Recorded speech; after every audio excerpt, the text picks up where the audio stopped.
我跟你讲，我之前有一次在酒吧喝酒，然后有一个女生呢，她就跑来这样，就跑来抓着我的头，她说：“你是 gay 吗？”我说：“哦，对啊。”然后她就说：“是 gay， 拉一下。”我想说什么意思？你是女的？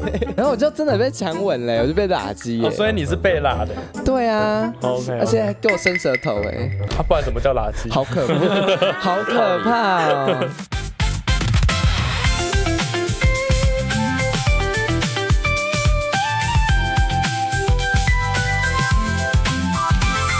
Hello， 欢迎收听只是偏白目，我是子晨，我是白白，我是吴军，我又来了。没错，他们刚不是，现在是单独哦，就是我现在是个人单飞的状态哦。对啊，他现在是个人来宾哦，他今天就不是那个了，是团体，不要再把我归类成团体了。没错，吴军本人，对他今天是恋爱脑吴军。哦，对，他今天是个人的吴军，大家去订阅一下恋爱脑吴军的 YouTube 频道这样。我会蛮想看的。我们可以 feed 哦，可以啊，协作者这样。可以啊，对啊，可以 feed 啊，之后来 feed 好。可以，我也蛮想看他到底拍什么，是不是？对啊，目前都是短影音吧，我有去看。没有，我现在都还没，我那个都之前什么都还没有。我想看子晨上去的时候打码，然后变身的那个。那个在 podcast， 那个在屁啦无尾熊里面。好啊，这个不能录进去吧？这个大家都知道我是谁啦，白痴哦。就是他会特别锁定打码。对呀，何意味啊？这样大家都知道是谁了，就让大家知道。超白痴的做法。然后你没有，你就可以说不是我，那个不是我。这一集我们要聊的是，因为我们这一集上线的时候是同志骄傲月，来到了我们6月的时候，那其实这一集就是想要好好的跟大家来讨论一下。就你刚刚的讲法让我很想到你那时候 Reels 有Reels 还是哪里有上一个，就是你的作业是当记者。好，我们现在来到这边哦。很好笑，很可爱哦。没有那个真的很难，你要播音腔很难。那你现在示范一次，就是用播音腔来讲那个故事吗？对，骄傲月的由来。超难，我跟你讲，我连播音好，1、2、3 ，Action。时间拉回到1960年代的美国，当时大部分地区能禁止相当的，就是要这种腔调，你要有阴阳顿挫这样子，然后大家才会去播。不要啊！我们就是好好的聊一下这个，就是同志骄傲月，因为我们由来吗？对，就是因为我们觉得在现在这个年代，虽然说我们现在已经平权了，但是还是有很多人对同志有非常多的恶意，然后或者是在网络上，像最近脆不是很流行说什么好想回到那个时候可以霸凌同性恋那个年代，有就会有这种发言。你有看到？有啊，而且蛮长的，因为可是我觉得他有时候是故意的。因为我觉得他是想引起，对我的观察是有时候是可能故意有些网军或者什么在那里操弄，想引起一些舆论。你留那个代表说他下面一堆人回他，他就有流量，他就快乐了。就是有些人会做一件事情，然后就只是享受那个手机一直在震动。所以我们现在讨论这个，就在给他流量，让他快乐。好，我们现在到这边结束，谢谢。好，谢谢大家收听，这样说。继续。没有，因为就是最近文艺复兴很红啊，就是大家开始会讨论很久之前的事情，然后这件事情又被拉出来讲，然后我就觉得说为什么会这个样子，然后也会有人在讨论说可是你们现在都已经拿到法律的保障，你们现在为什么还要走上游行？可是我觉得除了法律保障，因为法律是法律啊，但是我们比较想要的是大家的尊重。对，就是教学的部分。在学校的教育到底需不需要纳入同志教育，或者是在性别平权相关的部分 ？OK， 我们现在有请教育局局长。谁啦？谁？我们邀请到教育部局长是谁？我先离开。我觉得性别平等这件事情啊。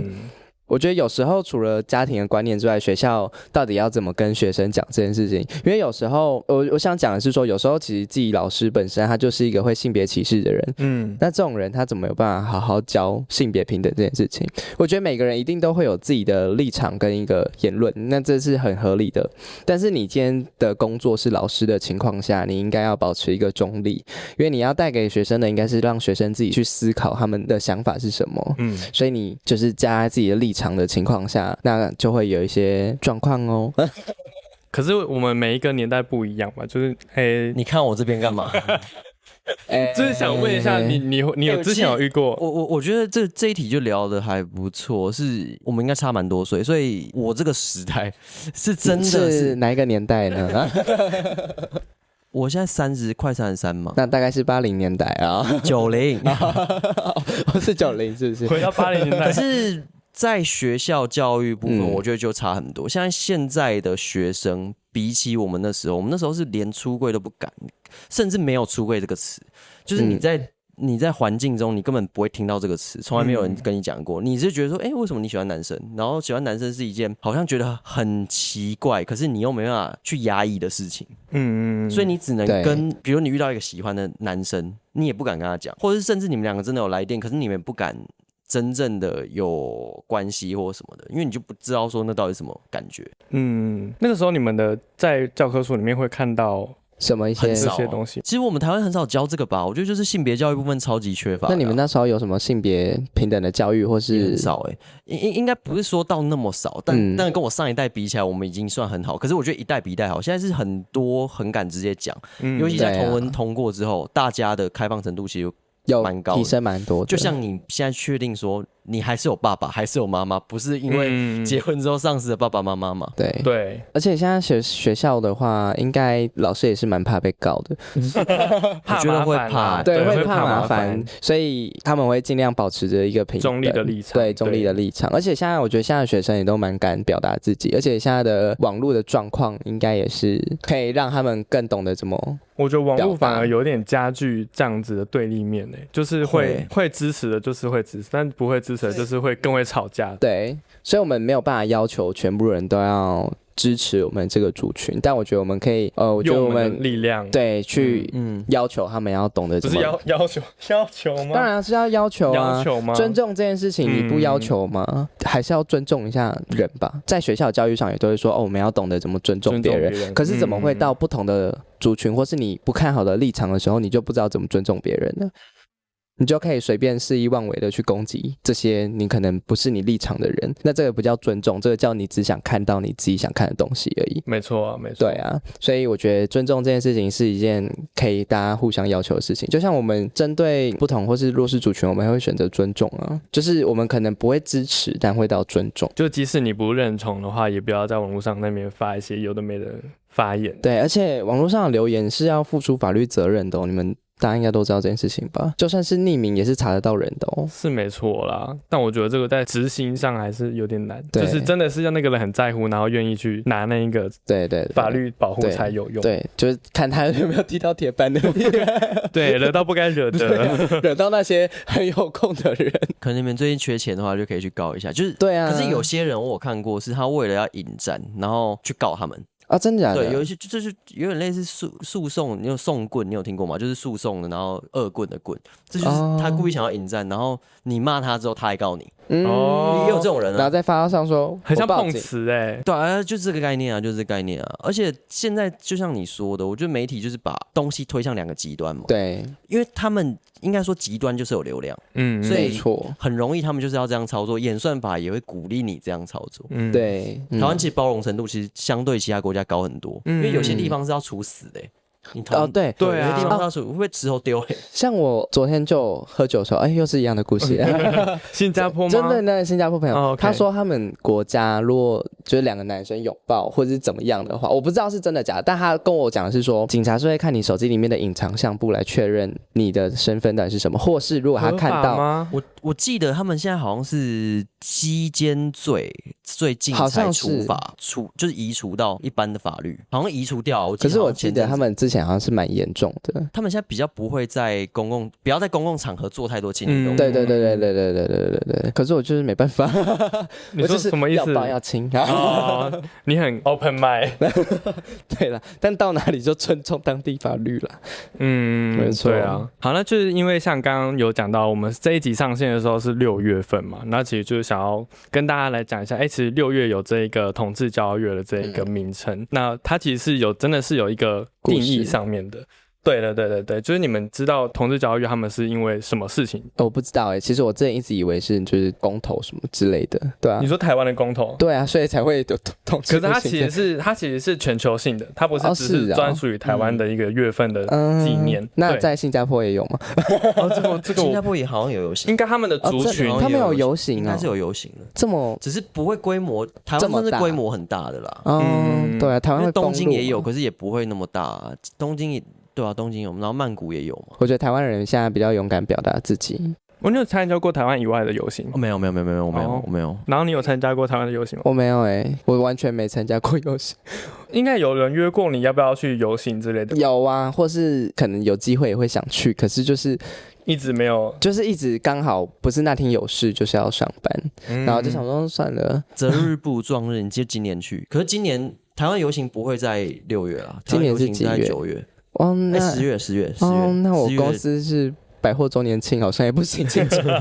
最忙的时候。对啊，根本不能只休，算了，没机会。那我就简单来跟大家讲一下，就是这个月份是发生了什么。其实就是在说，在1960年代的时候，然后那个时候美国他们的还是很多就是禁止他们的相同性别，比如说同性啊或怎么样，在公共场合他们是没有办法合理的去牵手或者是做一些亲密举动。那个时候甚至是没有办法去穿一些不符合主流社会主义的服装，比如说变装皇后那种的，就是更不可能会发生这样。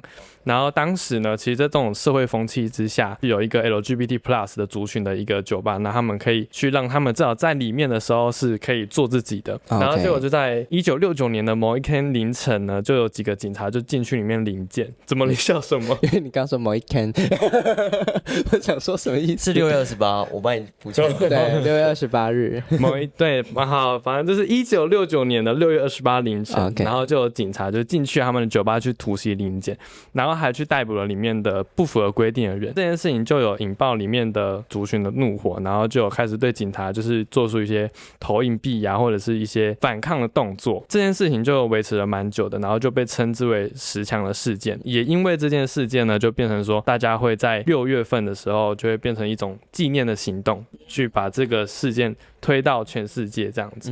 因为这件事情闹很大，然后就会让全世界各地的族群都知道这件事情之后，大家就会有一种我们应该要去出来讲话这样子。然后也是因为这样子的事件，所以就让就是大家世界各地的彩虹族群就是开始会有这样子的发生的举动，所以就造就了就是6月份会变成这个彩虹同志骄傲月。对对对。那其实就是像我刚刚有说，他们那个时候的年代的风气就是会有这种霸凌或者是压抑别人的行为。就你们之前也会有，因为是你那个时候，像你刚刚说的就，我那个时候，你讲的好像是1960年代的人啊，90年代的时候，对你那个时候就我上学不是90年代啊，我上学是2000之后啊，但是对，常常上国小。对耶，那其实我没有差很远啦。我们你把我讲好像古人一样。我想说，因为我觉得我们其实在近几年其实变化蛮多的，变超多的，其实我觉得变化超级无敌多。所以我才会有，就是会不会有很大的落差？我觉得是有落差，可是你会发觉有些人还是没有办法去接纳。我觉得这东西就是相较比较之下出来的。譬如说，有人看到了3个人交往，跟看到了2个人男生交往，那可能就觉得2个男生比较不严重。对，这是比较之下，或者是说我妈接受同志的时候，是她发现她旁边身边的亲戚的小孩也是一样。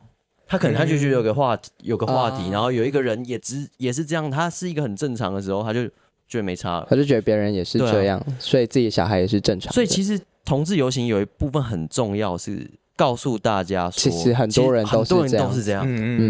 可是这样不是一件坏事，不是一个贬义哦，它是一个告诉你说，我们在这个社会中有不同的样貌，没错，你可以用你不同方式去爱人，那个人不是局限于性别而已。但是我不知道你们有没有印象，去年同志游行的时候，有一个人贴了一个看板，对，他上面写说什么兄妹恋爱不是错之类的，但我想说的是这个是犯法的。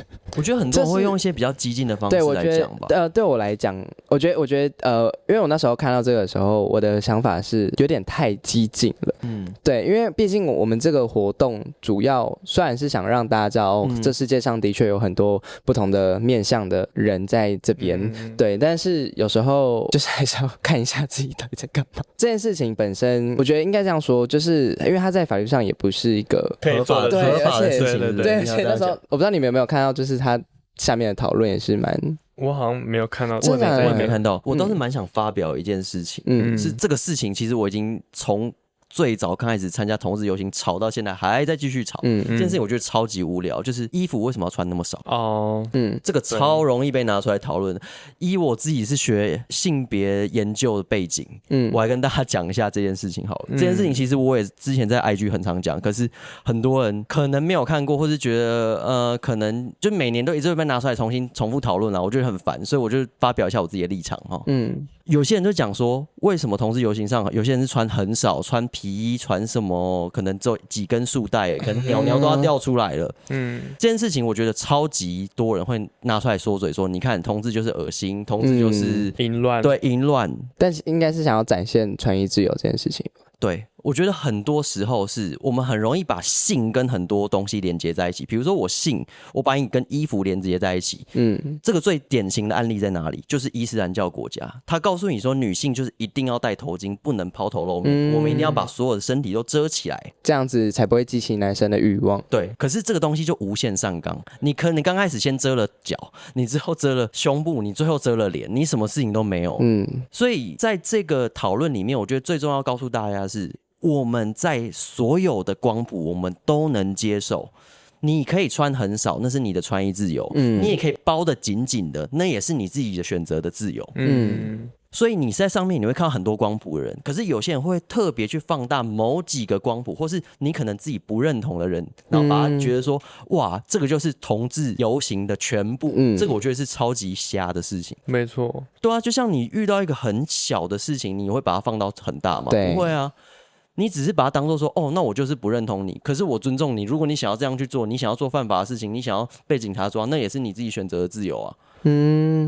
或者是说你虽说带小孩去，好像这个就很不入流，可是你这时候不是就是一个很好的性教育机会，说你看他就是有这样，就可以让小孩知道这世界上有很多不一样的，有很多不一样的人。当然你不是要告诉你说，不是要鼓励小孩成为这样的人，而是知道说这世界上有很多不同的人，所以其实你遇到什么人都不要感到害怕。这个真是每次出来都要解释100万遍，我觉得超累的。因为我觉得大家开始敢出来面对这个，面对自己跟面对大家的时候，我觉得大家最常会骂的理由跟原因，其实是因为他们根本不了解。那他们不了解，我觉得以人性来讲啦，他不了解之后就会开始是害怕跟恐惧的情绪出来，那之后就会想要反抗，所以他就会可能开始攻击啊，或是讲一些言论。所以我觉得有时候让小孩提早了解我们，跟提早了解知道说这世界上其实有很多不一样的东西的时候，其实就会让小孩知道说他们以后在接触到的时候不用感到害怕这件事情。没错，对，所以它相对来讲不是说，因为我觉得性这件事情它本身就是，我觉得这是天生就决定好的。对，可能你后天会有一些改变，但是不会因为就是去了这一次同志游行之后，你的小孩就变成同性恋，不会。对，只是让他知道我们的存在。对，然后你一直说性倾向嘛，对不对？对，性倾向这件事情，就是会只是让他知道我们的存在，然后让他在未来摸索这个社会的过程中不要感到害怕而已。对，所以那些说什么同性恋就是会教出同性恋啊这种的言论，完全没有。对啊，这个就是你们要先去读点书啦。超生气，超生气，又骂人，又在骂人。对，所以其实这个性倾向这件事情不会因为谁的一句话或是外在的什么东西而就改变。对，因为喜欢这件事情是没有办法靠别人改变的，因为我喜欢你就是喜欢你啊，我喜欢谁就是喜欢谁。对，我们只能接受自己这件事情。就慢慢去摸索自己的光谱，没错，我们就是慢慢去摸索。对，因为性别光谱是会有碎有动的，这个真的是文化教育出来的东西。就像我看到一个之前嘟嘟妹，你知道我看到嘟嘟妹吗？我知道，对，就是反正他们就是去很多国家探索，然后他们遇到了一个，我觉得我听到一个关于性最离奇的事情，在中南美洲有一个国家，最夸张的是说，如果你有性需求的时候，你去跟驴子解决什么发生关系，而且真的假的合法，而且大家都认为是一个非常合理的事情，超级合理哦。就是大家会觉得说这个是一个很正常的事情，连女生都会觉得说，如果你有性需求，可是我不想要给你的时候，那你去跟驴子。所以这件事情告诉我们，我讲这事情是有点很编的事情拉过来讲，可是我必须讲，很多事情其实是由文化规范出来的。我们一群人共同规划出来这个文化，告诉你说你应该这样做，你应该怎么去做。可是我们现在做的事情是，同志游行最大的目的是把这个文化的范围扩大。当然，我不是要叫你去跟驴子发生关系，因为我们文化中没有这样子的习俗嘛。可是我们现在多给你的是说，你有选择权，是你可以选择你爱男生，你可以选择你爱女生，对，或者你喜欢跨性别人，那你也可以选择你去爱跨性别的人。就很多人就把它归类在说，我只能跟女的交往、啊，对，男的只能跟女的交往，或者是说我去参加同志游行说以后都只能男女女，没有。我们告诉你也是说，同志游行欢迎所有异性恋、顺性别，然后或者是不管什么样的人，全部都能来里面。对，就算是无性恋者，你也可以来。对，就像是那个，我不知道台湾可能比较少，但是美国的变装皇后，其实有些是单纯的女生，或是他们是直男的。对，所以其实我觉得这个族群最想跟大家讲的，其实是我们包容跟接受说性倾向跟所有想要当自己的角色的人。对啊，对，我们接受所有，也尊重所有人。因为我一直很想讲的就是教育的这个部分。因为之前那个教育其实就有被拿掉，又放回去过嘛。那其实现在教育到底有没有我们的这个部分就不太确定，因为我已经脱离很久了。对啊，有可能会这样。可是那我再插一题，那个最近匈牙利就是回去了，就变成说以前可能是开放，他现在变成说现在规定好像是写在民法中，现在只能一男一女。当做爸爸妈妈，然后可能好像同志的性别一直在压缩，所以我觉得这个就是一个来来回回的过程，就是告诉我们说为什么我们一定要一直去 push， 然后让所有的运动一直往前走。因为你有时候你只要一松懈的时候，这个东西就会反扑而来，然后它影响到是你的权利，或者是你以后你小孩的权利。对，你难保说你小孩以后不会是 gay， 好像诅咒大家都知道会变 gay， 可是这也不算诅咒，这是祝福。对啊，当 gay 很好啊。很幸福就是你想要让你小孩有选择的自由很重要，你总不会希望你的小孩是生活在一个你都没办法选择的环境中吧？你应该不会希望你的小孩一直在这个社会的氛围中被压抑，对啊，而且被歧视，对，这个是很不健康的事情，对，被霸凌、被欺负。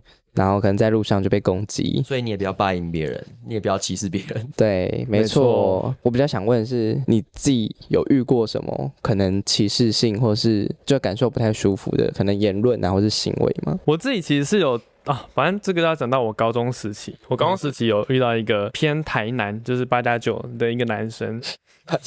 台南8+9 OK， 对，反正就是一看就是异男这样子，觉得是异男的那种。对，然后我们就是那个时候也蛮 close 的，但他后来就是很常讲说什么如果你是女生，我就跟你交往了，早就跟你交往了什么的，然后就很常把这种话挂在嘴边，然后你自己当他听到就会觉得说，对啊，如果我今天是女生的话，搞不好就可以跟你在一起或什么之类的。但我觉得他其实就是变相的在，所以你是喜欢那个8+9的？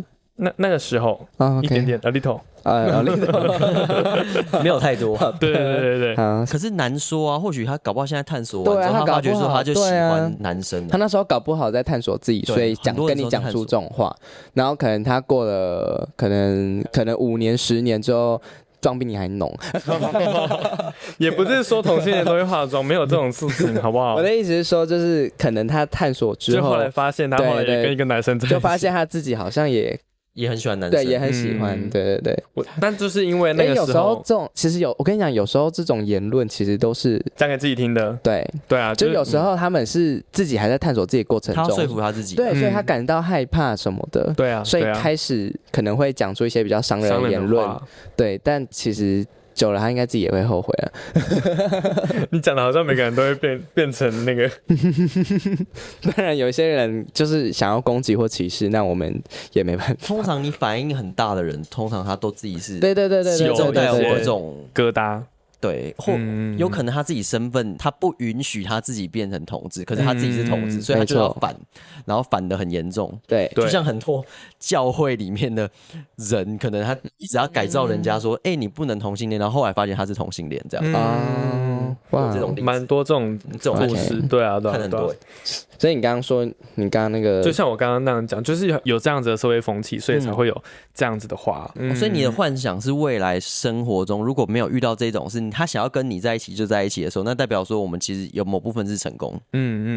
对，或者是现在很多人都会说什么其实这件事情一直到现在都还有人在讲，就是说什么，比如说你今天你化妆出门，你就是 gay 之类的但我发现现在有很多的异性恋啦，也开始化妆。对他们，我觉得这样很好，是他们想要让自己变得更好。对啊。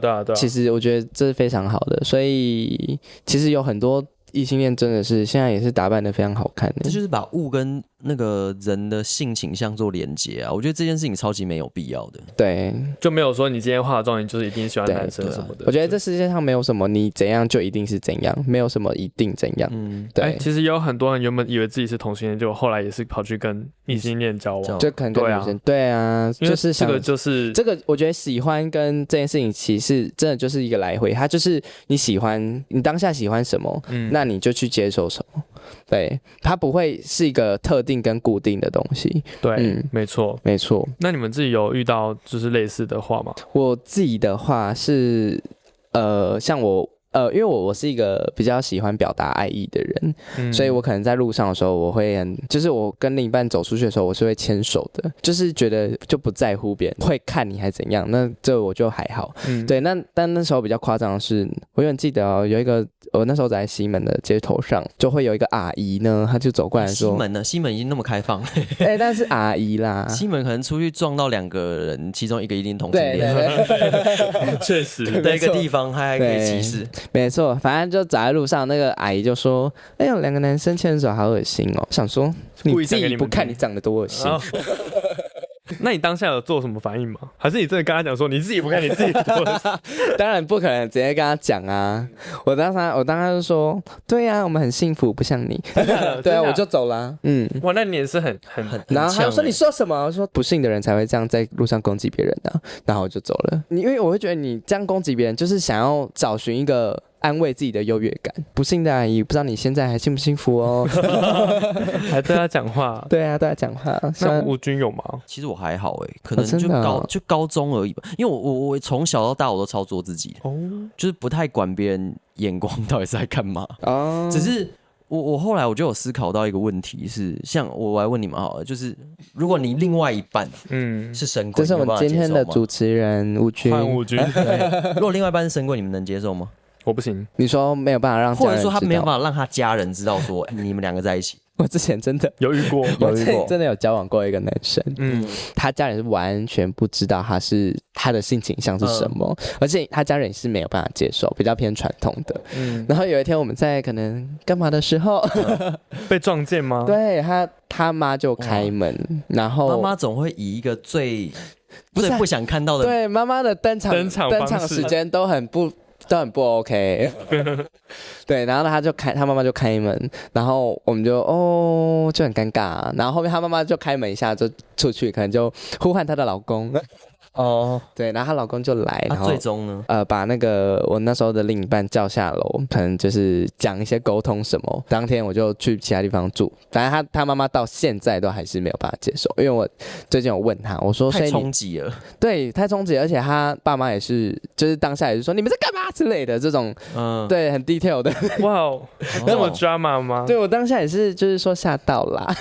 然后他爸妈到现在也是，就是好像也是不太能接受，然后，我后面就决定不行，我没有办法接受，真的没办法接受另一半是神鬼，因为我会想要大胆的表达爱。我也是偏，就是会比较想要大胆的表达。对，我也是，我就算连3个人在一起，我也是。那如果你今天，因为你们2个比较偏恋爱脑嘛，那你们今天真的很喜欢这个人，然后你们其实一开始一定不会了解到说对方到底家人知不知道这件事情。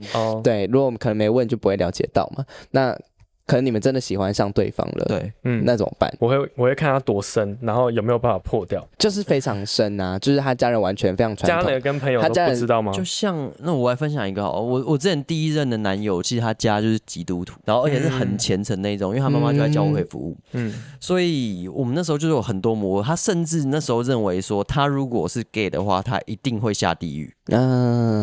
就是那种东西是原生家庭还有宗教带给他的一个最刚开始的那个，可是这种东西就是要让他去考验。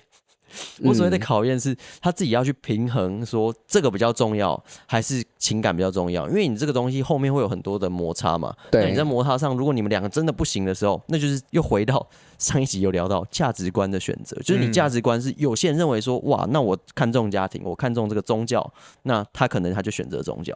可如果他自己对他自己是有身份认同上，对另外一半比较重视的，那有可能他就会做出突破。像我前男友现在就是突破他自己，然后他很做他自己，他妈现在也知道。然后他妈现在也很能接受，所以就跟我在一起之后，他才跟他妈讲，就那时候分手之后，他就跟他妈讲这样。哇哦，那为什么会选在分手之后才跟？因为他太难过了，所以回去跟他妈讲。就是想要有一个诉说的管道这样子。对。那你其实就是像你刚刚讲的那番话，你其实就是把选择权交给他，因为你就是要让他自己去选择，说他会选择宗教还是接受什么。对，那你这样子的话，我们真的是一类人。对啊，你觉得是这样子吗？是吗？你这样子，因为你刚刚就是这样子。应该说，我以前是因为我那第一任嘛，所以我其实我自己没有太多想法。可是我现在想法的确会找一个跟你价值观，就像我说的价值观比较相近，你不用一直要拿担心东担心西，自己头去撞一颗石头。对啊，不要做这件事情啊。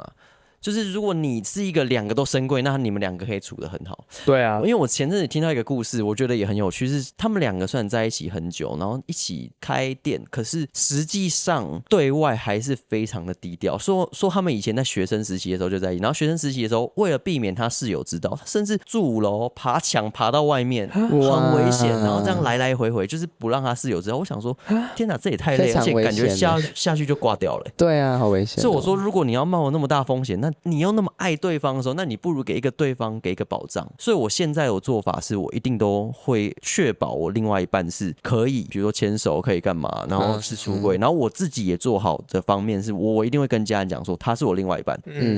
对，就像譬如说我妈那时候3人在问的时候，我就说对啊，他跟我们交往，我就很直接承认，我没有在那里回避，因为我觉得好烦哦。你那个时候是有就家里人是看到新闻之后才知道这件事情？没有，我妈是私底下就问我说，你们3个关系为什么那么紧密？她那个时候就有意识到这件事情，就说雨辰跟你们什么关系？我妈也很直接，因为我妈被我训练到很直接。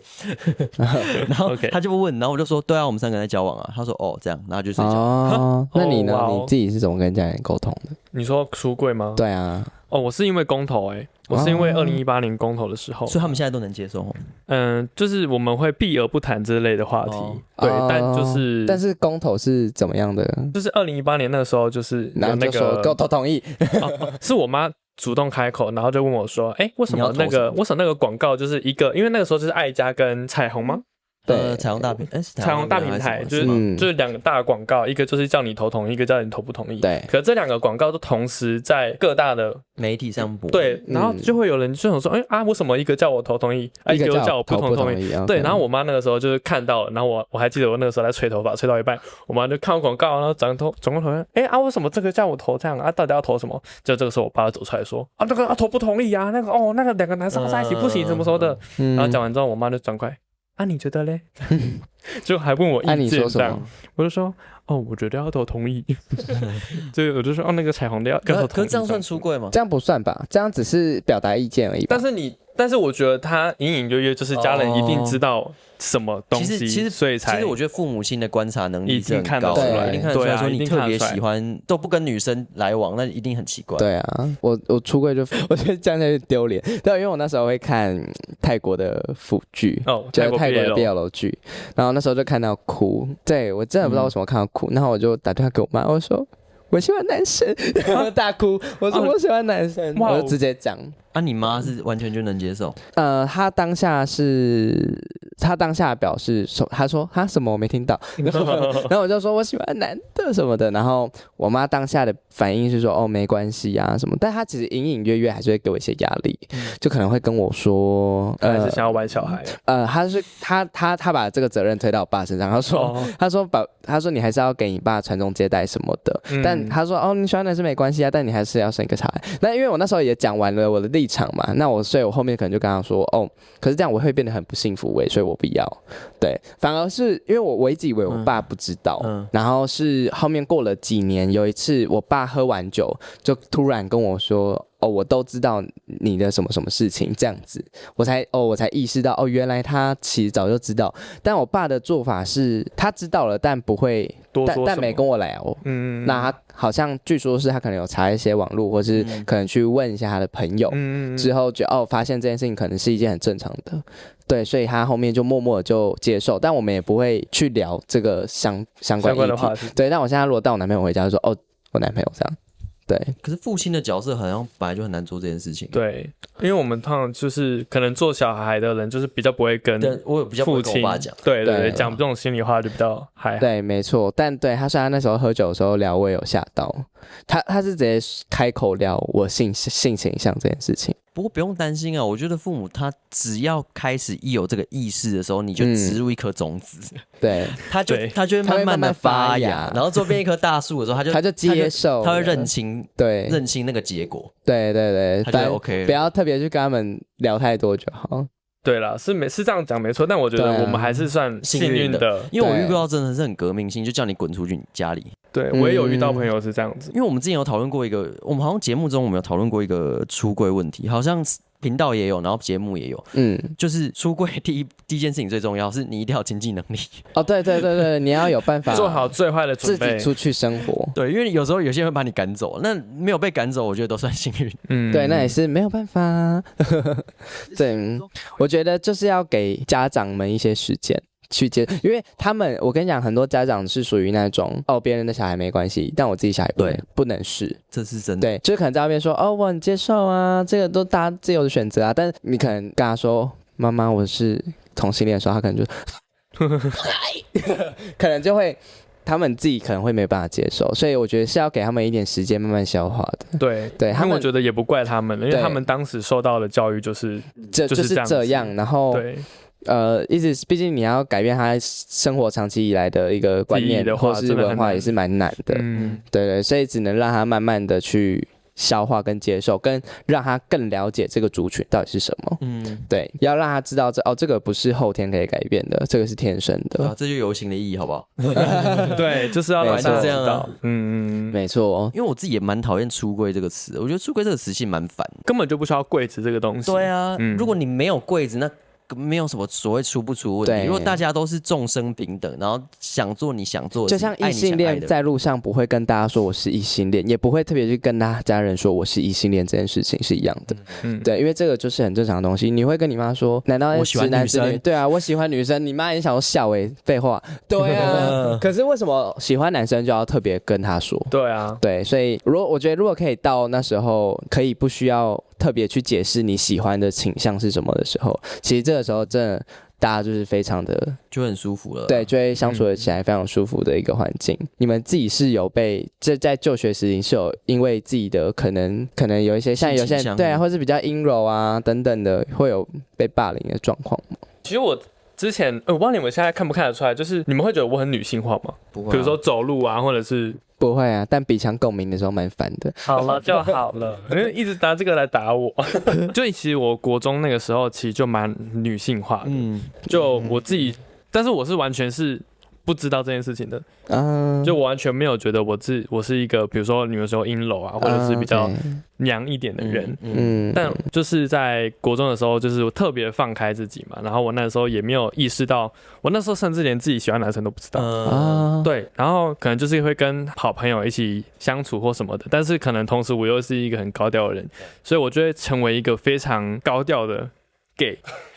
可是你那时候不是说你还不知道你是 gay 吗？对，但是就是因为在别人眼中这是一个高调的 gay， 就看得出来。你说别人知道他，别人有知道有意识到有 gay 这个词，然后他就把你定义为成高调的 gay。对，就是因为我自己也不知道我喜欢男生，但是因为我的举止，他们从我的举止，他们觉得你是喜欢男生的。对，那男的那么娘啊，那他们观察的非常仔细，也不用仔细，一看就知道，因为你很高调。对，然后就是即使是这样的状态下，但是我还是有，就是你知道国中嘛，大家的心智都不成熟，所以呢就好死不死的就被某班的一群人。可是你上面打非常耀眼呢，真的有耀眼这个事情。是 GPT 翻的啦。哦，什么意思？我以为就是可能是我是 gay 的。好耀眼哦！很耀眼是什么意思？好喂，但其实我国中有跟女生告白过，而且我还有女朋友过。我也有啊。先聊一下，你们是什么时候知道你们自己喜欢男生的？高中吧。高中，那你嘞？我国小6年级会坐在男同学腿上上课。可是那个时候还没吧？那时候是蛮喜欢那个男生的。哈，真的假的？对，那时候你就知道这个是爱了吗？就是会意识到想靠近，就会因为国小的时候会有一些可能什么班队啊什么的，对，那时候就会可能接触到女生的手，就认真哦，真的会觉得蛮不舒服的。对。那你现在会吗？现在会什么？我都会说女生不要碰我。哦，真假的，就是女生碰你还是会有很下意识的反弹。对，还是会觉得太亲密，还是好像没办法对，所以可能从那时候就知道我好像比较想要跟男生接触。所以你就是从来都没有跟女生交往过？有，也是有。即使在这样的状态下，你还是有跟女生交往过？就是那时候就被凑班队啊，那时候根本不知道什么是爱啊。对啊，所以你被凑班队之后其实那时候你也不会觉得是爱，搞不好只是对啊，牵牵小手，就是牵牵小手，但两小无猜，对，发现一牵到手就很不舒服。哇哦，对，没错，蛮严重的。对，所以我是一个纯正的 gay， 没有了，就是从那时候就知道自己可能比较不一样，比较可以接受跟男生接触这样。所以我其实我跟女生也是还好，不会，应该说不会有性冲动，可是不会排斥跟他们亲吻。亲吻好像太多了，你看你那也是蛮排斥的，就是拥抱跟牵手就还可以，我是能接受，可是我没有到那种觉得恶心。但如果我是跟好朋友也可以，但只是如果是你说跟好朋友女生闺蜜可以亲亲，不行啦，我说拥抱或者是牵，就是可能勾个手啊，对，这种我 OK，就是当姐妹的时候，对，好吧，这就是内建的啦。其实我到现在都还会有，但我之前就有想过，就是如果我今天是女生，对，跟你们。比如说你有一个女生想要跟你交往，但是她没有想要跟你就是有性关系的话，就是单纯交往，比如说亲吻这样子、抱抱或什么的，你们可以接受这件事情？我以前会觉得没办法，我现在觉得任何事情都有可能。OK， 我跟你讲，我之前有一次在酒吧喝酒，然后有一个女生呢，她就跑来抓着我的头，她说：“你是 gay 吗？”我说：“哦，对啊。”然后她就说是 gay， 拉一下。我想说什么意思？你是女的？因为你是 gay， 所以她就是想吃一下，就想说没差这样。对。然后我想说什么意思？但是你还是亲了吗？没有，那时候刚好我跟因为我有一个姐姐，她也是也是同性恋这样。你确定？你要确定你要可以帮他说。对啊，你确定这可以讲？可以，他家人都知道这件事，我们家人都知道这件事情。对，所有人都知道这件事，反正大家都知道这件事。他自己在外面很公开，他也去过同志游行对，反正那时候就是他因为也是同性恋，然后他那时候刚好有跟我去，然后就坐对面，就阻止了这个，然后没有，他就说可以啊，可以吃。他没有阻止，他反而更对，更让你们然后我就真的被强吻了，我就被打击所以你是被拉的？对啊 ，OK， 而且还给我伸舌头不然怎么叫垃圾？好可怕，好可怕哦！对，但后面发现好像也没有想象的那么不舒服。不是享受的，对，但就是不会觉得被侵犯还是怎么样的感觉，对，当然每个人身体有自己的界限。对啦，你嘞？我自己就像我刚刚讲的，因为我自己是之前就是有想过这个问题，就如果我今天真的是选择跟女生交往的话，我能不能？我觉得如果没有性上面的话，好像就可以。但是同时也要，其实这个是一个超复杂议题。我记得我前阵子有一个人也是跟我讲一样的话，他问我，就反正他就是自己也不知道他到底喜不喜欢男生这件事情，然后我就问他说，所以你可以接受吗？然后他就说，如果没有性的话，好像可以。那我就想说，谁要？没有，现在应该有很多人要。那我的意思是说，就是是不是要在摸索自己更清楚一点。现在有很多不同形式吧，因为有些人是比如说他可能他喜欢女生，可是他性想要跟男生，有这种，真的有也有这种人。然后有些人是真的他不想要性，所以他找一个就是无性的人啊，对，也有这种。或是像赛德啊什么的，所以我以前我的想法是，可能是我没办法接受，可是我后来发觉，其实有很多不同可能性。你有可能是 A 对 B，B 对 C 什么，就是有很多配对方式啊。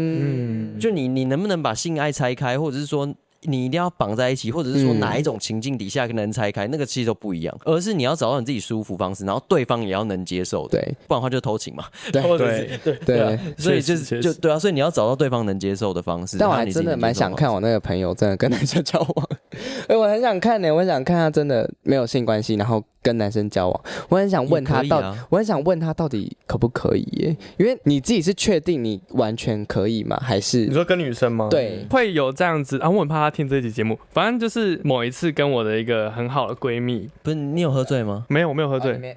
她喝醉还是我们都有喝，但是没有到醉，就是还是有意识的。喝醉蛮常乱亲人的嘛。对啊，不是，就是在那个状况下的时候，在很久之前，但我不是跟他亲啦，我是说就是在某一个状况下，然后我们喝完酒之后，因为他那个时候就是心情也不太好，然后就是我们就拥抱，来安慰彼此这样，然后就是因为那个时候抱的有点久，然后久到就是怪怪是不是？对，就是我一开始是觉得怪怪的，但是我到后面就突然就浮现一个声音，他不会喜欢你啊？这我不知道。你说浮现，但是他有跟我讲过，就是如果我今天是直男的话，对。会讲这个就不行啊，我觉得就是会有点暧昧成分在，有点偏危险。但他有可能是因为他知道我不可能会变成直男，所以才讲这种。可是这样我会相处起来有点压力。对，我就会觉得，我自己就会可能比较担心一点点的，因为我有遇过一些，就是他跟你真的走很近，可是他其实他喜欢你，可是他知道你是 gay 之后，他也痛苦。哦，真的假的？还蛮多的。但是我反倒是出现一个声音，对我反倒是出现一个声音说，会不会有跟他交往？有可能。对啊，会不会就是我自己也？那我觉得你很好，因为你的层次已经提高到很多，就是你会去思考说，你有可能你有没有办法拆开很多事情。那我觉得他能接受，你能接受，那也可以啊，也 OK。所以你们是完全就是 no。我现在目前我可能我还是会偏好男性，对，因为我性需求是高的所以我可能没有办法。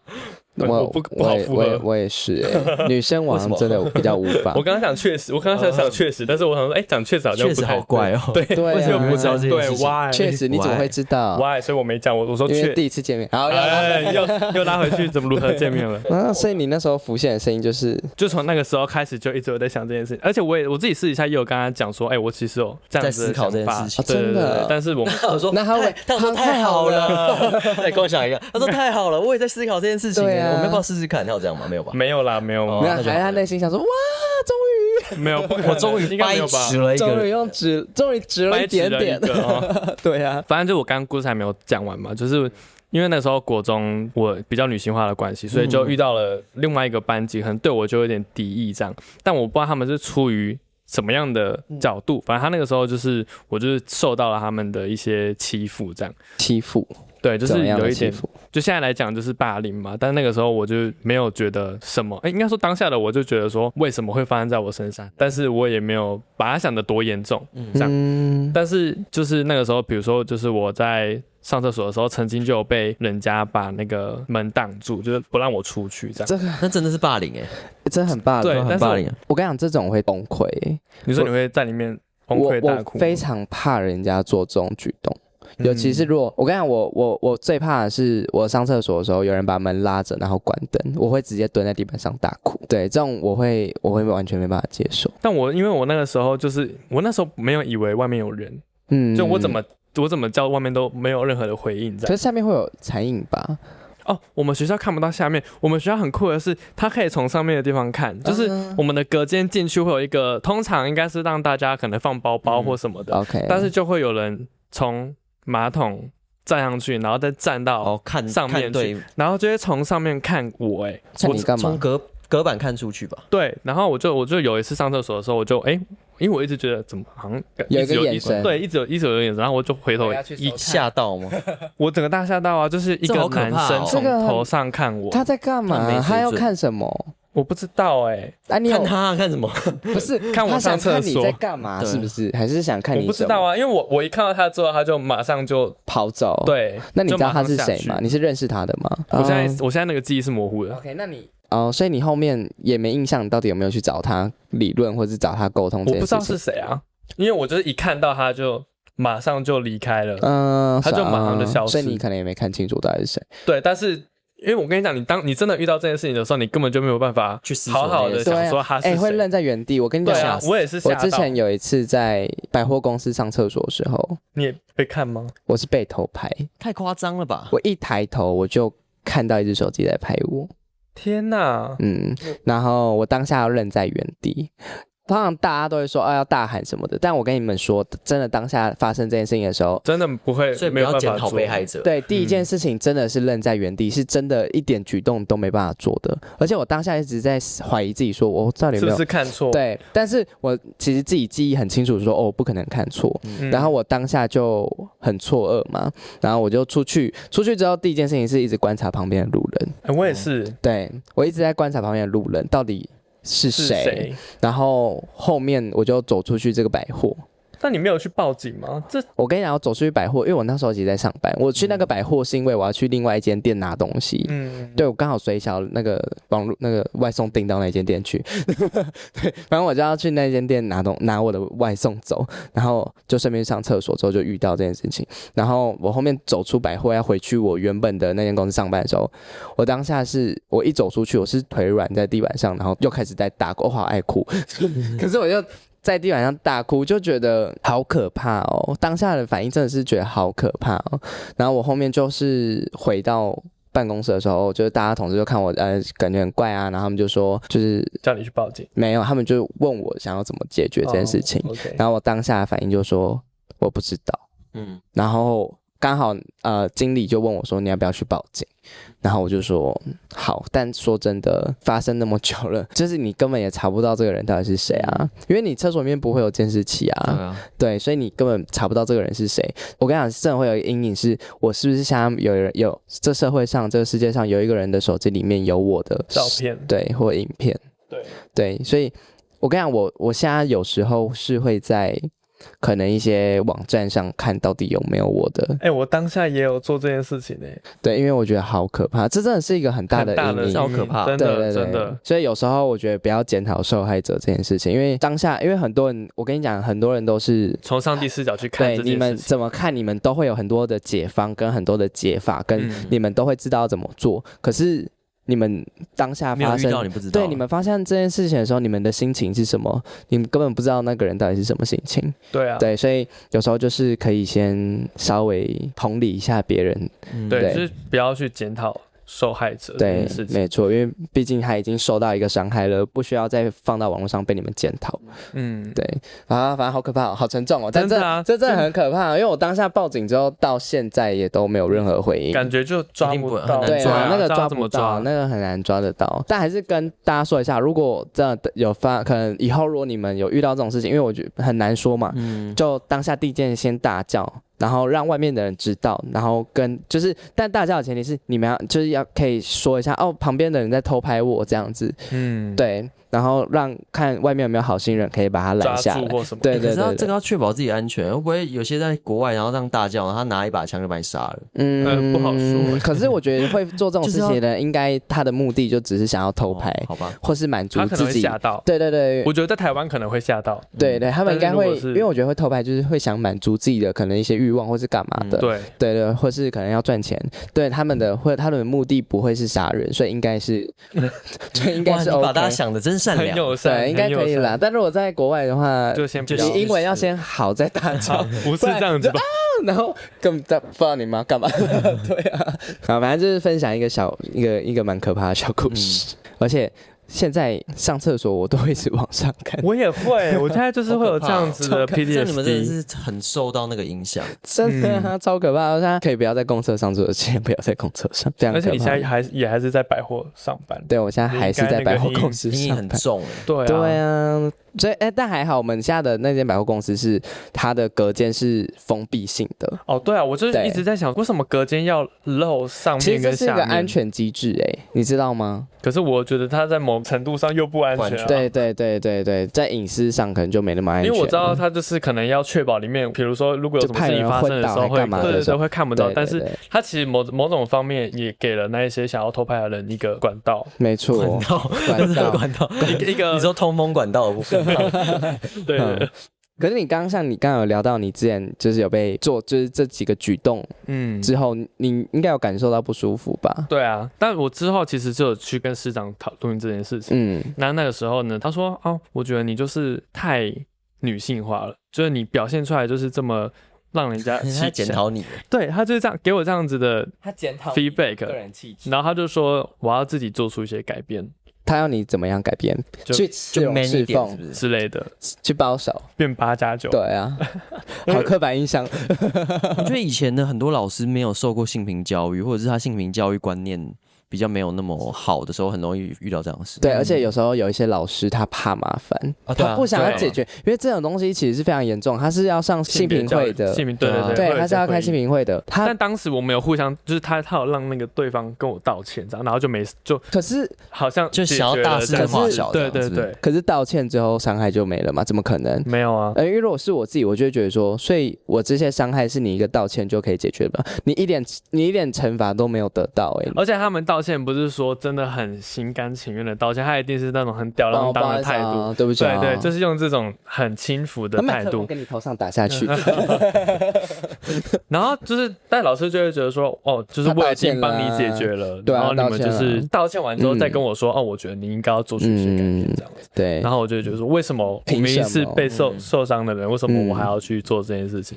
但就是也是刚好发生这些事情，我也是要谢谢他们，就是让我去看到了台湾有更多被霸凌的人。对，我觉得霸凌这件事情真的是一个很大的创伤，不管是对被霸凌者本身，甚至是他的家人，都是因为他的家人。我讲一个故事好了，像我刚刚有说我姐姐嘛，她其实之前在国中的时候，她那时候还是异性恋状态，反正她那时候就是根本不知道她自己到底做了什么，但是她就是被讨厌跟欺负，甚至是孤立这件事情。那可能后面就会开始不想去学校啊，有时候又不敢跟家人讲这件事情的时候，她就会选择自己留在心里面，但这种事情又是没有办法自己消化的事情，她到后面可能就会有点崩溃啊什么的。对，我那时候我自己啦，会想为什么我的家人要被这样子对待，所以我觉得他甚至给家人也是一个很大的伤害。对，所以后面我姐就去转学了。这的确很好，我就是换一个环境，就是换一个环境可能会比较舒适一点，毕竟有可能那群人就是不适合你。对，我觉得大家就是要想一下，就是因为我们这些人，我们都走过来，或者是我们会换一种方式去想，或者是像他姐姐，就是可能转学或什么的，就做出一些应对措施，然后去消化这些事情。但我还想说，最想改变的还是那些霸凌者。对，就是因为有这些人，然后才会有这些事情。有些人就是没有办法承受这些伤害的人，可能就会做出一些没有办法挽救的事情。我就会觉得很遗憾了。对，这让我想到，你们知道蔡依林有首歌叫《玫瑰少年》吧？我觉得这也是让大家更了解性平的一个不太好的故事，但它同时也促进了性别平等这件事情。对，故事是这样，大家应该都知道，那我们就简述就好。之前有一个叫叶永志的学生，他在2000年的时候，他在读国中，然后因为他个人的性别气质比较阴柔，所以导致他在学校的时候长期被霸凌，对，然后可能会强迫脱裤子啊。我跟你讲，这种真的很无聊，脱你裤子看你有没有鸡鸡这种。到底有什么好看的？反正他就是会被做出这些举动，所以导致他只敢在上课的时候去厕所。对，然后不太确定是发生什么事，反正他被发现的时候，他已经在厕所里面就是脑袋血破中了。对，不太确定他到底是因为跌倒还是怎么样，也因为上课时间的关系都没有人发现，导致他后面可能就离世了，错过了那个送医的时间。对，这件事情变相的是不是也是因为那些霸凌者的关系而导致他间接的离开？这个绝对是啊，一部分就是早期那个年代，我觉得真的是会受到很多这种事件的影响，才催生这个法律。然后另外一部分是，我觉得叶永志他妈妈真的超级伟大，就是他一直在这个性别平权的道路上做出非常多的努力。对，他其实有走上游行去跟大家讲话，这超重要的。那时候公投的时候，他是不是也有出来？对，我记得他有出来。所以这个东西是会要一直做的，因为有时候你只要没有做的时候，他就是往后退，或者是说他这个东西其实还是在某些地方还是会出现。当然，我们不可能改变所有的人。有时候你会叫说那我们可能就转换个心态，可是这个不是转换心态，因为它已经造成伤害了嘛。我们都会一个很理想的观念从源头改，可是有时候源头也没有到很好去改变。对，所以我们就只能透过自己的力量，一步一步开始。从不管是由下而上，由上到下，那当然政府现在有性别平等法嘛，然后有什么其他东西，就是慢慢一步一步走，对，一步一步做，只能这样子做了。那像我们这些创作者，其实也就是想要用我们自身的力量来告诉大家我们的存在。对，比如说像三人日常我想我们的存在是什么？有争议的三人日常，对，比如说三人日常也是就是因为这样子公开嘛，所以大家就是看得到，也有三人日常的这种感情。或者是不同样貌、不同面向之类的不同的人，对，就像我一直想到一个问题是，情感这件事情能不能被写进去法律中？我觉得它一定是有法律保障，可是以情感中的性别来讲，你觉得要被法律去规范吗？譬如说我一个男的，一定就是说民法中一定规定一男一女才能结婚，这件事情我就觉得很瞎。因为我自己的想法是我进入了3人关系之后，我就会思考说，有些人就很常问我们一个问题，说你要不要结婚？可是我会说现在法律不允许。对。可如果你想象一个状况是，如果你老的时候没有人帮你决定很多事情，对。那如果你是有个朋友，那你能不能把它登记为，比如你们2个住在一起，你们2个是室友，可是你们2个同时照顾彼此，可是你们2个不是真正恋爱关系，那能不能登记成一个可能同居关系？对啊，同居关系或也登记成伴侣或者什么这种，我觉得未来都能讨论啊。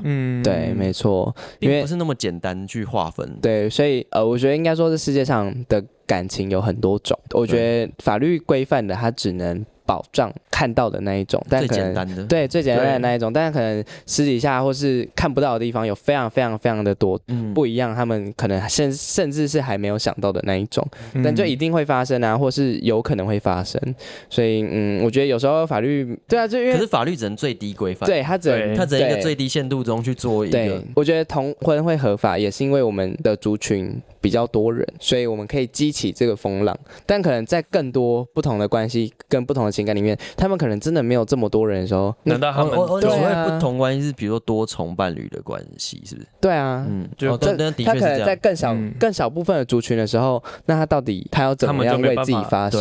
对啊，没错，因为我们是因为有很多的事件一直演变而来现在的这个自由的模式，对，但是也是因为我们的这个族群有非常多人，那其他在更小部分的族群呢，他们要怎么样为自己发声？讨论不完的，对啊，下去就一大堆很多很细节，太多了。对，然后也是因为2018年那个时候公投，我其实是没有办法投票的，因为我自己也受到了这样子的霸凌嘛。然后我就开始去找了，比如就知道叶永志这个事件，然后也知道其实有更多人都是比我还要严重的情节，然后我就有点想要用自己的力量去帮我们的群体做一点事情，因为我没有办法去真的去投出实体的票，这样就很对。但我记得那时候公投也没过，对不对？没有过。对，我记得公投也是没过。对，就是当时没有过，然后就是当时就很瞎，很多事情。蔡英文是蛮厉害，就是他用其他方式去修法，然后先把它弄对，用专法先去修嘛。当然现在是同志族群上是有用一个专法去修的，可是我觉得最好还是改民法，因为你民法才会牵涉到很多其他问题，比如说小孩收养问题，对，比如说代理孕母问题，虽然这个都超有争议性，一题有争议性，只是这个才有办法开启讨论啦。对，因为他们这样就等于要用更多的专法去维持，就会变得很复杂。但我觉得蛮好的是，现在的同志也是可以领养小孩的啊。现在收养好像收养是合法化。对，我现在已经好像是一个人吧，某一个人是一个人才对，好像是一个人共同对，不是共同抚养，好像是。这也好麻烦。对，这个也吵了沸沸扬扬的，这以后再来讨论吧。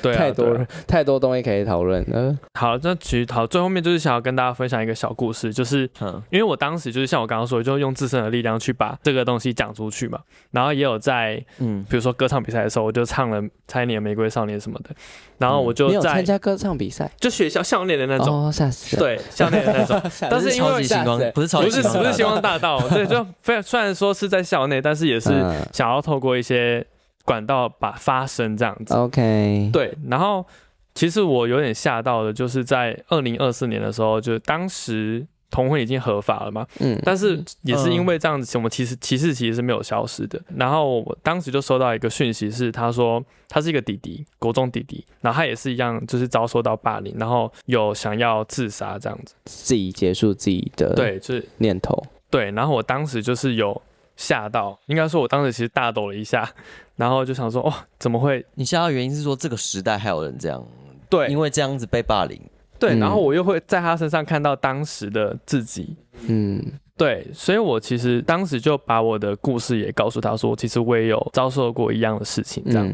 他后来就跟我说，哦，他是看到了我校园里面唱的那首歌，因为我其实唱那首歌不是单纯只有唱那首歌，我是还做了一些设计，然后把叶永志的故事包装进去是不是，对，包装进去，所以他就可能就看到了之后，他就觉得说，应该也不算包装，那就是他的故事啊。哦，对，就是不是这首歌曲本身，对，就把它呈现出来这样。然后他后来就有跟我说，哦，他是看到那个影片之后才就是觉得很感动，对，然后才想要来跟我说这件事情，这样就是说谢谢我有就是接触他吗？或是怎么样的。这都很好，我觉得这是无形产生的影响。你有时候就需要有这种善的种子，你才有办法飞得更远。不然的话，有些人真的一直在传播恨意，就像有些人网络也是一种霸凌。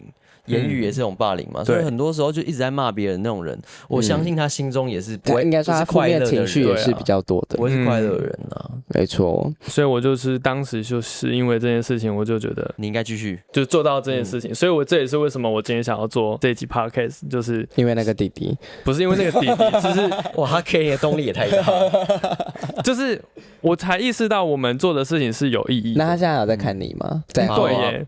这个就不用摸索，他可能找到更好的。OK， 所以你后面还没有再跟他就持续联络或关心他的频道了。对啊，他可能去上日常，然后他可能原本对爱情充满希望，对，结果现在分手了。可以在嘴啊。对，就是想跟大家讲说，我们其实就是很努力的想要让这个社会是变得更好，然后大家一起往前走，然后也希望这些遗憾不要一直不停的发生，就希望大家不要忘记现在的自由是很多人一起努力而来的，真的是一起努力耶！我真的是见证那个整个同志发展，没错，同志游行发展的历史。因为我从很早就开始，我大概大学第一年就去了吧，所以大学第一年大概就2012吧，然后我大概前后参加快应该7、8届有哦，很久哎，对啊，至少7、8届，然后就看到真的是一直在转变，就像比如公投，我忘记公投前一年还第2年是最多人的那一次，好像20几万人还30万人。哦，对，因为公投关系有号召到大家，所以其实真的还是需要大家一直去参加这样的活动，不是说公投过这个一切就结束，它其实还有很多时候需要奋斗。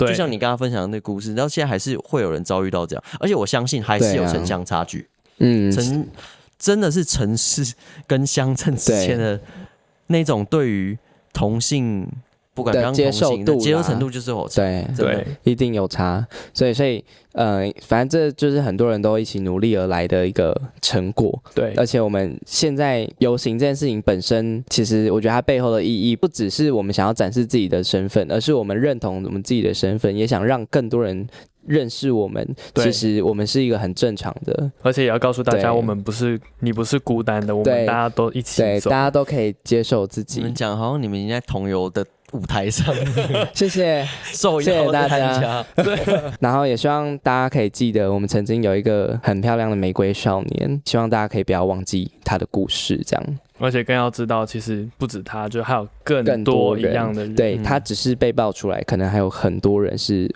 深藏在后面的，我们其实不知道的。对，就是真的是要感谢，没错，他们希望大家都可以对自己的勇敢的做自己啦，然后对自己的身份认同可以更不要再那么的迷茫。对，因为现在一定还有很多人是迷茫的，希望大家可以慢慢的接受自己，对，然后慢慢摸索，然后也可以让更多人知道说，我们是非常平常的一件事情，不需要因为不了解而就恐惧，对，可以试着理解跟去了解我们。那如果呢真的有遭遇到任何霸凌的行为，如果师长没办法求助，就去找教育局求助。找教育局，反霸凌专线好像是反霸凌专线是教育局吗？对，他好像也是教育局。我只知道113是家暴。对，反正就是可以寻求一下反霸凌咨询专线，对，咨询专线，反霸凌咨询专线，可以跟他们做求助，然后也可以找师长求助。对，就是可以跟很多人求助，一定不要自己忍住，因为那个非常可怕。对，可以的话就大声的跟大家说你不喜欢，我不要，也不要去害怕諮商这件事啊。对，就蛮多人会害怕諮商，但我觉得这是一个可以好好的认识自己的一个管道。最重要的是不要害怕，就勇敢说出来。这世界上好人总会比较多，总会帮你们的。对。好，那以上就是我们今天的节目，然后也谢谢吴君陪我们聊今天这一集。对，他录了好久，要睡着了。那吴君有什么想要跟观众说的吗？如果他们今天还是比如说迷茫或什么的，就是我一直以来强调，就是你要爱自己，就是不是我强调，就是爱自己，爱自己，然后也要爱别人，然后尊重别人。然后世界上的爱有非常非常多种，不要以为只有一种而已，多去探索，多去体验人生，那才会活得精彩。没错，就这样。好啦，反正谢谢你们今天的收听。如果大家喜欢我们的节目的话，可以给我们一个5星好评，然后任何的想法都可以在下面跟我们一起讨论哟。然后欢迎追踪吴军的 IG， 还有他的 YouTube， 还有屁啦无尾熊的 Podcast 节目。不可能眼神够求助。我突然失忆。好，那谢谢大家的时间。为什么讲了你？为什么你讲了我的 slogan？ 来，你讲一下，因为我现在有点低气压。你讲。好，那谢谢大家今天的收听啦。OK， 我是白白，我是子晨，陆军，谢谢你们，下次见，拜拜。